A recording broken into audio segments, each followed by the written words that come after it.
Àwọn àgbà ńlá yìí sọ wà lábẹ́sùn. Òní àti ẹgbẹ́ lórí rẹ̀ o, àti ẹgbẹ́ lórí rẹ̀ o, ọ̀pá tó mọ Jésù, àti ẹgbẹ́ lórí rẹ̀ o. Kábíyèsí àṣà pẹ̀lẹ́ lórí o. Mo kí ẹ̀rọ mi náà láàfin, màmá mi ẹ̀kọ́ lọ́nà, àgùnsọ̀rọ̀ o. Ẹ̀rọ mi á ṣiṣẹ́ ìbí o, láṣẹ ìtẹ̀lé ìdímọ̀ rẹ̀. Gbogbo kábíyèsí pátápátá. Òkè o, ó sì kéde gbogbo lórí adé o. Ṣé sọ́dà ni àbí èrò bẹ̀? Alright, ọkàn mọ́ mi lójú ni. Gbogbo ẹgbẹ́ X, wọ́n kàn mọ́ mi lójú ni. Kí kò tí rí náà, kí kò tí rí. Ọmọ gàyẹyẹ o. Bàbá mi dé ní Ọlánìyàn, wọ́n kàn mọ́ mi lójú ni. Ọ̀gá bàbá mi àgbọ̀ ọlá Babalọ́lá. Bàbá mi gbẹ ní Bẹ̀sù àtẹlẹsẹ̀, àmọ́ àbẹ̀wò kábíyèsí. Kékeré ẹ̀kọ́ ṣẹlẹ̀ ọmọbìnrin tẹ́ ń wò yẹn ọ̀dọ̀ mi ló ti bẹ̀rẹ̀ nílùú Ìjẹ̀bú-Jesa team set 94.1 tí ọ̀bẹ ẹ̀sìn nílẹ̀ ọ̀dọ̀ ló ti bẹ̀rẹ̀ iṣẹ́ máa ń lé ní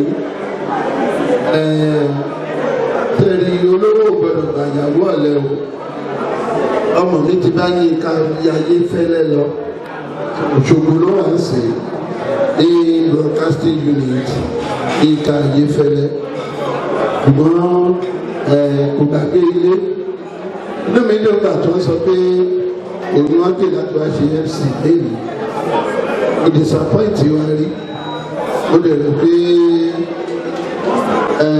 Ọ̀túnba MC tí wọ́n gbà fún ẹ kò disappoint ẹ torí ọmọ oríkì ákì èdèdèdè ákì èdè di ìyá ákì èdè di bàbá nǹkan tó wà fún yẹn orí akọkẹ ọ̀nà àlà fún ọ ọmọ aráyé rà mọ́wọ́ ẹ onílẹ̀ lébi ọ̀nà àṣeyè lélẹ́gbọ̀n ṣèkú wàá ṣe tẹ̀ láṣeyè wàá dúkìá àgbà àwọn náà bá débi àgbà bá dé wàá rí tẹ̀ ṣe ní ẹyẹ wọ́n ní kẹ́tọ́ ẹ̀ láti ọ̀dọ̀ mi dìde láyé ọ.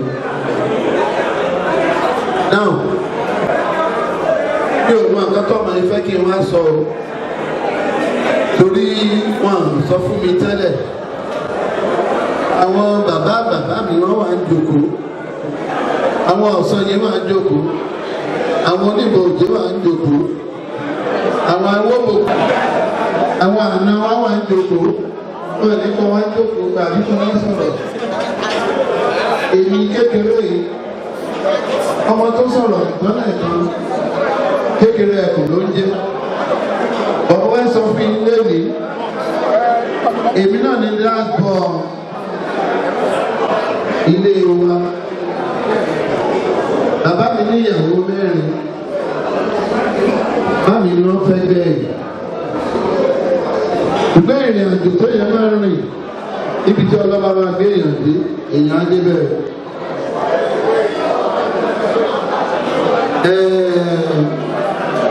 Ogún ọdún tẹlifíṣàn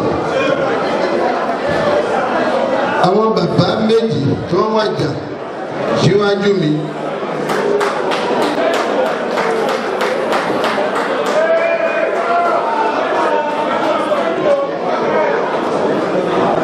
wọ́n lo ogún ọdún.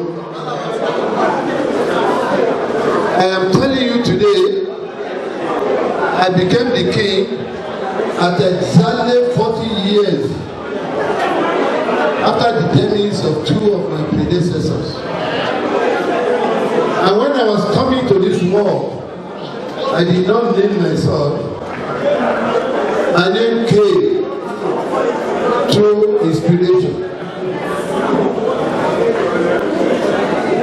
I was named Moses. I told them in Ijebu-Jesa in the year 2017 when I became the king that the wilderness when Moses or the first Moses, I don't know the number of Moses that has come to this world, but the first Moses was the Moses that took the Israelites out of Egypt. And I said, I went down to the altar of the Almighty God. I knelt down. I told God that Ijebu-Jesa has been in darkness. I want to take them out of that darkness. Just like the way the first Moses in the Bible took the Israelites out of Egypt to the promised land. The journey I started in the year 2017, and in the year 2017 was the 100 years of the demise of the first adversary. Not the first adversary reigned between 1893 and 1897, and I became the king in the year 2017.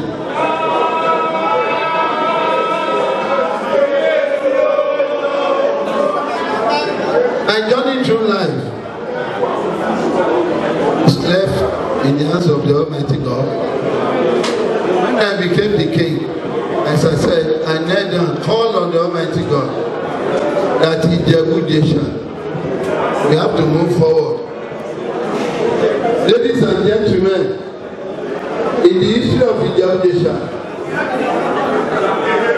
it had great musicians. Akejaro came out of Ijebu-Jesa. Orlando Julius came out of Ijebu-Jesa. Prince Ajilo came out of Ijebu-Jesa. So Ijebu-Jesa is full of artists. Just like the way my brother Otunba Osanyin that born this Laolu. I can understand sing a song in those days. He said, Ijebu-Jesa d'Amẹ́ríkà ìyàwó Ìgboro Kimo ìyàwó Aṣewo Ìgboro. I'm telling you today, we are turning that little village to a city. That just told me, or he said I should tell you a brief history between Ijebu-Jesa and Ilesha. Ijebu-Jesa and Ilesha, we were born of the same father, but not the same mother. Ajibogu and Agigiri, they were brothers. Agigiri was the firstborn. Later, Ajibogu was born, but Ajibogu lost the mother, died after 3 months. So it was the mother of Agigiri that lost Ajibogu. That's the relationship between Ijebu-Jesa and Ilesha. Ijebu-Jesa is senior to Ilesha historically. But what are we saying today? We are brothers, but there is that tight relationship that is between us. We have so many proverbs, we have so many talks that has gone down into history. That is, Ijebu-Ogun, Ijesha-Ogun. Then, major thing that you people used to hear is Ọwọ́ ajá nípa Ijebu-Jesa mama. That is, Ilesha cannot do anything without consulting us in Ijebu-Jesa. That's the historical background. So today, we are not rewriting the history, but we are bringing out what transpired and what happened in those days. Now, back to where we are. We are now with the Osanyins. The Osanyins, ladies and gentlemen, I was born and represented Osun, Council of Obas, that spoke with the youth corps at last week Monday, and I was asked to talk about the tradition and culture about Yoruba land. I want you to note something this evening. Osanyin. A lot of people will look at the name and you say, Osanyin. Orúkọ burúkú lẹ́yìn jẹ́ bẹ́ẹ̀. Èṣù kò gbé. Kéèyàn ṣe é Jésù. Kéèyàn ṣe é Osanyin. I want to tell you point blank this evening that the belief in Yoruba land, which we still believe up to today, we cannot talk directly to the gods. The gods have some emissaries that we have to pass through to consult the God. And that's why we have Osanyin. And that's why we have Eshu.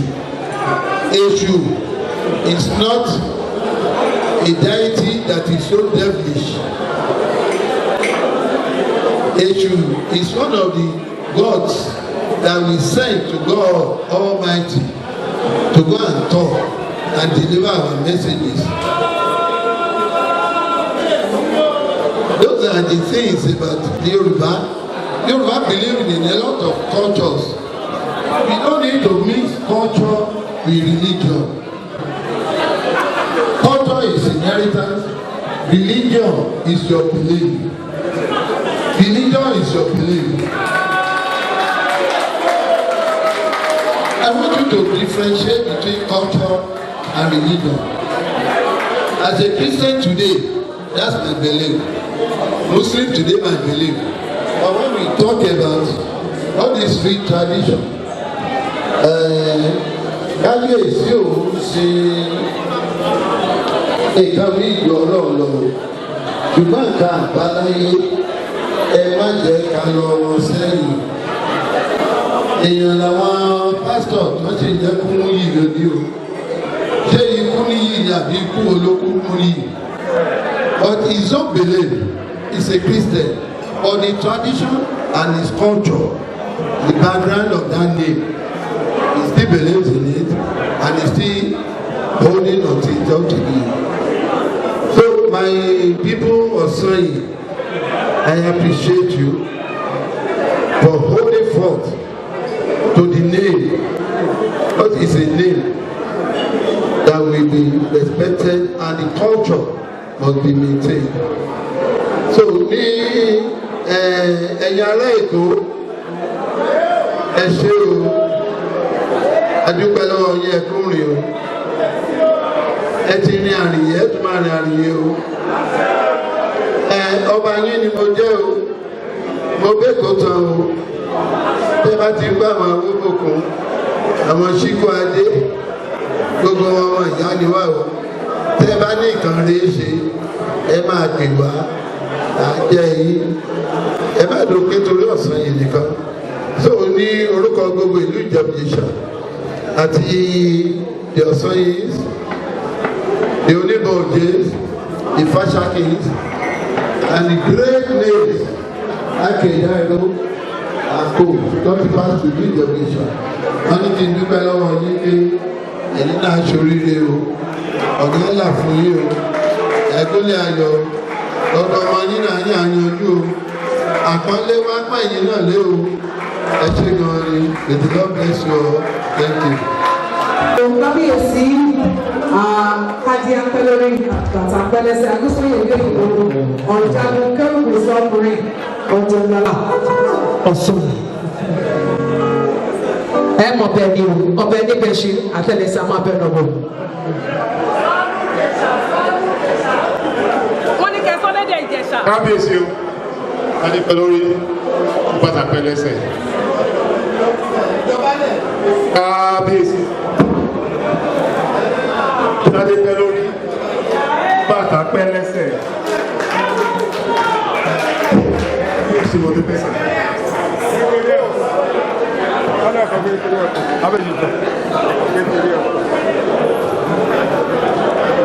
Ní àkókò yìí dúpẹ́ lọ́wọ́ Ọlọ́run tó jẹ́ kí a rí ọjọ́ ìní. Mo sì fẹ́ fi àsìkò yìí dúpẹ́ lọ́wọ́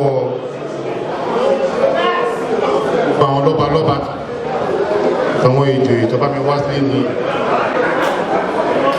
pàápàá fẹ́ dúpẹ́ lọ́wọ́ àwọn ẹbí mi tí wọ́n fi ṣẹlẹ̀.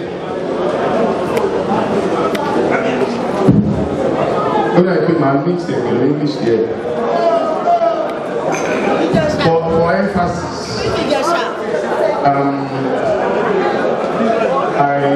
Olóyèbí's are in their 80s, and they all surprised me by being physically present. Not honestly, if I had known that they were going to come, I probably would have prevailed upon them not to come by virtue of age, but they deemed it fit. And like I was mentioned in the palace, some of them have not been here Ijebu-Jesa in well over a decade. But I thank them for making time. I thank them for committing to it. I thank them for going through the crucible of road traffic in Lagos, from Lagos to be here.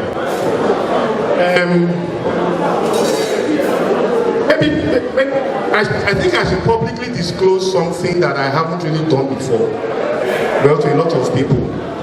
One of the first connection I had about being an Ijesha man was a book my father wrote on Ogedengbe. My father wrote a book, and he actually spent 6 months with the Ogedengbe family before writing that book. That was my very first interaction, and that book eventually turned out to be a play, which I, as a child, acted in. So I knew names like Harry Moro, I knew names like Ajele, because I knew something about Ijesha. I knew the pride of being an Ijesha. I knew what Ogedengbe stood for. I knew that, even though it was done and written in the 80s, I remember my father took that particular play on tour to Jamaica, and I think Germany as well. So I always kind of had a connection. The umbilical cord was never really severed. It was just probably, I just did. Happenstance just made it happen that it is now that I'm actually coming home soon. But I think that there is no better time than now, if you ask me, because I have a digital king on the throne. I have a king who is internet savvy on the throne. I have a king who is on Instagram. I have a king who is on WhatsApp, who is on Facebook. As we are talking now, my king is live streaming this online. My king has made Ijebu-Jesa global. Please give a round of applause, my king. So, which better time than now, when my king has made coming home something admirable. My king has made coming home something I look forward to. My wife and my close friends will attest to the fact that I tell you all, this event, if I had my way, I couldn't wait to have it. But I thank God that I've had it and you are all here. I want to mention a few of my friends. Everybody here is special, but if not, you wouldn't be here. As a man approaching 50, I have a friend that I have had all my life. I have a friend that is here, and we were both in nursery school together. The same class in kindergarten, in nursery school, primary school, we went to the same university, and our friendship has still lingered. Mr. Maeva Babatunde, please come. I would like to have you. Come. You didn't hear me. I'm trying to distract you. Please come. Please come now.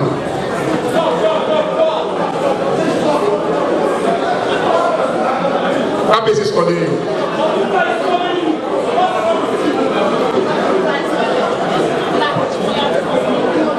I have had this friend of mine.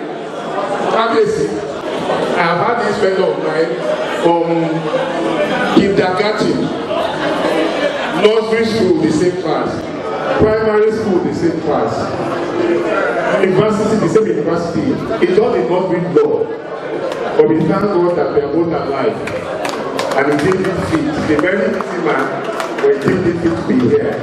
I deeply appreciate him. Thank you. That's your God. Another set of friends I want to recognize. About 30 years ago, I did JAMB, and I wanted to read law, and I couldn't get admission to read law. So in the interim, my parents sent me to Yaba College of Technology to study business administration and management. And those people I met about 29 years ago, whom were roommates, room 49 of Complex, are here with me. At least some of them are. India Jala, please come. Barrister Shino Daisy, please come. These are friends that I have had right from my formative years. I was the youngest of them all. They used to bully me then. But now I'm a chief. I'm a chief now, so they can't bully me anymore. You know? They used to say that, Osanyin, Shomara sweet. Then they will say, no, I'm not fasting. So I thank God that we be friends all the while. Shona is the director at the back of industry.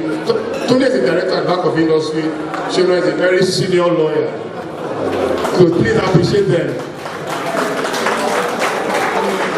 Well, thank you. And I cannot also not appreciate a crazy family I belong to. I studied law at the University of Lagos, and I graduated in the year 2001. So we, in legal terms, we are senior lawyers, and our class has produced senior advocates, judges, and myself, my humble self. So we are a crazy bunch of friends. Some of them flew from out of town. One flew into the country last night, came to the palace. He just sent me a text now. He's in Ibadan back on his way. Please, Faculty of Law. Faculty of Law, please can you come here for recognition? Can you see reference one of them? My classmate who is a judge, Ikechi flew all the way from Calabar to be here today. They all made out time, they all made out, they all made out their time, they committed themselves. And unfortunately, even though we have the NBA conference ongoing, but they all came around. Please help me appreciate them. These are my classmates. We wrote exams together. We were doing the candle lights together at night. We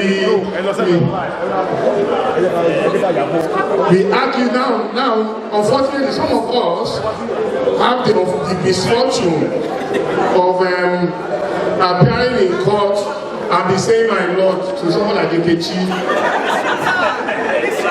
And then she can say, Osanyin, I'm not recognized yet. In case that I'm taller than for that matter. Joy, come and join us. So these are my classmates, you know. But they made that time, you know, left their homes, left their spouses. Someone was telling me something yesterday that I'm a good man. I said, no, I'm not a good man.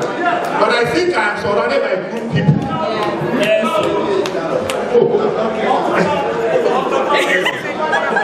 Thank you, sir. So I said, I don't think I'm a good man. I don't think I'm surrounded by good people. So please let me appreciate these people who have come from far and wide. Far and wide, you know. We have a functional alumni association where some of us are in the leadership and we are able to reach out to one another when the need arises. You know, so please help me give a round of applause to my classmates. Thank you so much. Thank you.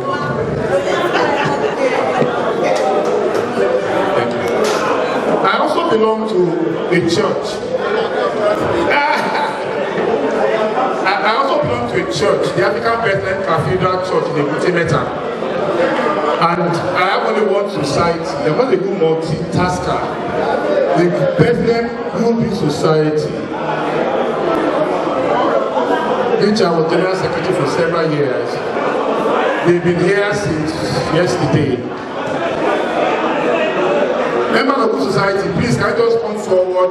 Some of them have gone because they have a church program tomorrow. Please, fellow good Williams, I would like to appreciate you.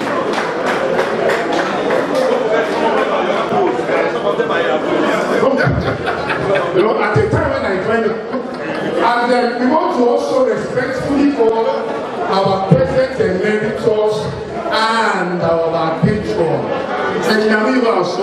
So please come and join good society. A round of applause for my honorary MP.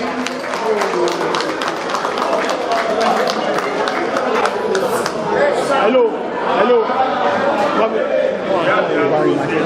And incidentally, the anthem of society was composed by my late father and my uncle. Did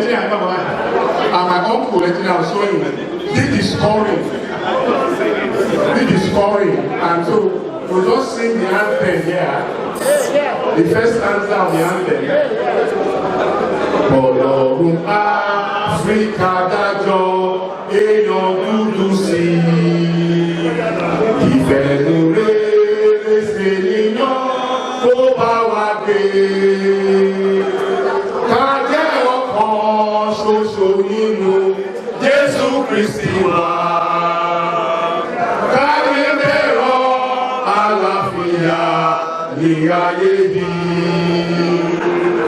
Africa Bethlehem Church, Goodwill Society. Africa Bethlehem Church, Goodwill Society. Africa Bethlehem Church, Goodwill Society. Come down, go and see the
Because the day is fast spent, I will just call on the only social club I belong to.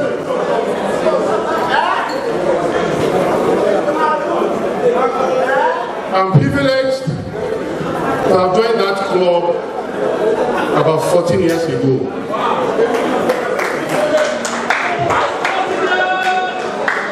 And I served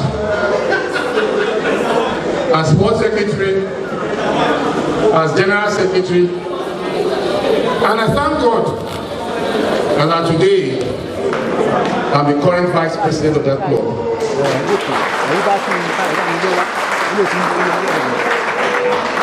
It's a fold of gentlemen.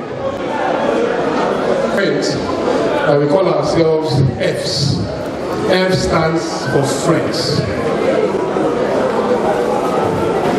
May I respectfully call on gentlemen of Fs who are here present to please come forward so that I can show my town and my family and friends the fold in which I belong to. With the kind permission of the president, gentlemen of Fs.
The presidents, I'll pray your indulgence. I know we still have time.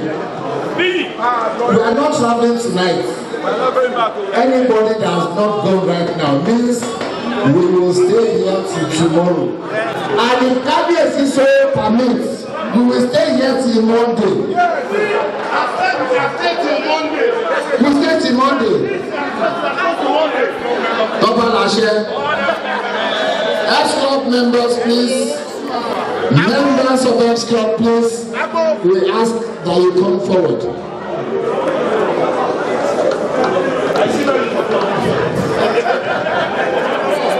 Members of F-Club, please.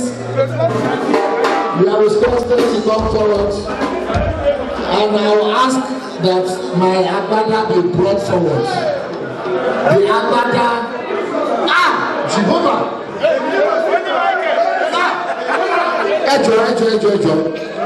Àwọn kan sọ sí mi létí. Wọ́n ní Kábíyèsí rò ó pé ó yẹ kọ́mọ yìí joyè. It's okay. A ṣẹ̀ṣẹ̀ jẹ̀kọ́ ní ti F-Club. Ẹ jẹ́ ká mú mi sí Jehovah. President F-Club. Thank you so much. Please. Let's pray. Yes.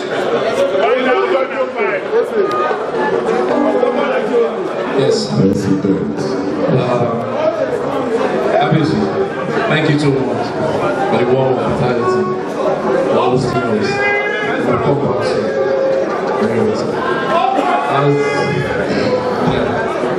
As is tradition with us in this country, I'm going to hand this over to you. It's a token of our love to the family. Don't mind the amount. Small but very big. It's supposed to hold you. Not, look at the love and the spirit behind it. And you know you can come in along with it. Executive members, trustees of F-School, I present this token to you. A measure of love also in your family, on the occasion of this your installation ceremony. As Otunba Bamofin Iwosan, the Otunba Bamofin Iwosan of this actually is talking about love, and we pray that it continues to work with your family.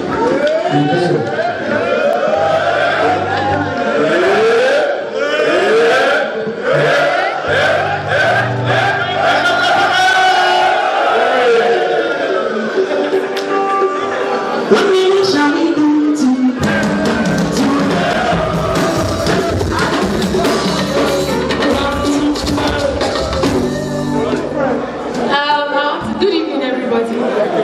My name is Ijebu-Jesa. I want to say a very big thank you to everyone here, because it is easy for outsiders to honor you, but when those who know you very well honor you, it carries weight. For everyone here, because you could have just been home chilling, you came here to time, spend time and resources. Come here. I want to say a very big thank you. We appreciate you as a family. I personally appreciate you, because you are not just my husband's friend. Like Laolu say, F is my brother and family. So I want to say a very big thank you. And this is not new to me. I was married into this. So it's not like I was married into it. No. I want to say a very big thank you. And to all of you here, I want to pray for you. I pray that God will open doors that no man can shut. I pray that all that you pray for and you wish secretly, that God will give you. And as you've taken time out to honor Laolu, like he said, stubborn achiever. I pray that God will move mountains to honor you.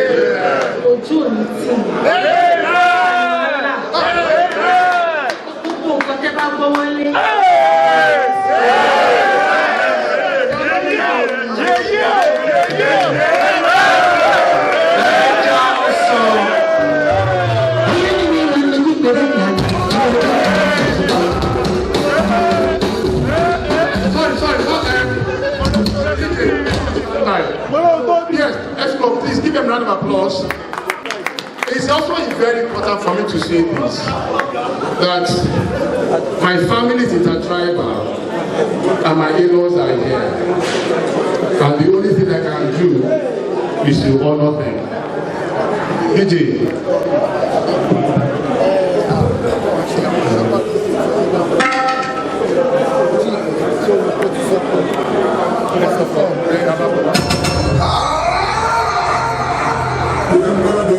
The champion, the lion is here. To my Igbo in-laws, Zabu,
owó rajó bí ẹsẹ̀ nìkan tó lè máa fi rajó àtowó àti gbogbo ẹ̀ lè máa fi rajó níbí yìí fún mi lórúkọ àwọn ẹgbẹ́ kan tó wà bí Goodwill Society ẹ káàbọ̀ o ẹ kú ìrìn o ìpínlẹ̀ Ọ̀ṣun ni wọ́n pè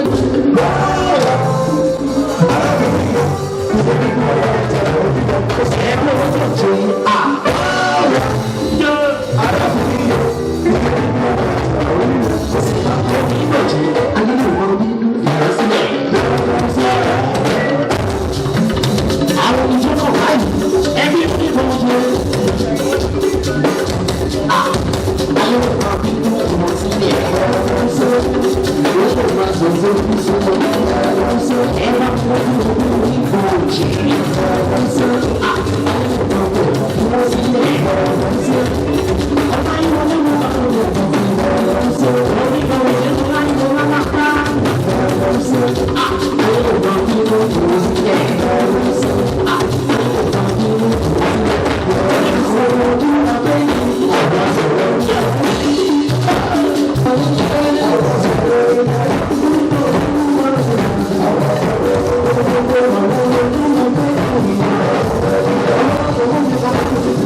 Thank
you.